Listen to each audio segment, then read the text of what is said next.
OPA tá uma organização de pensionado público. Nós temos gente que trabalha para pensão em dienst. Gente que trabalha como servidor de café e té na oficina do governo. Maestro na escola, polícia, DOE. Você sabe, tutte le instanze nei. Unta pa sobra a mim como presidente, ou também essa escola, então me 13 que honan di landi e sei que menco não está queja para sobre nós. Laga nós está sério. Vai no supermercado, wa com caro e custo de vida a bira. Não está para pensionado não está cobrar pensão só para nós tur. Para nós tur.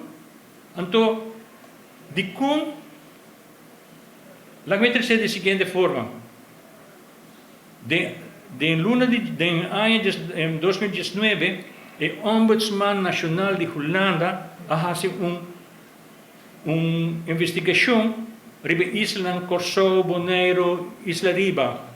En toen presentato un rapport che si chiama Oog voor Ouderen in Caribisch Nederland. Se volesse il rapport botawa com malo a situação de pensionado não que cobra pensão tá não biba bode lo que não te chama armoedegrens na Aruba não abinco investigação assim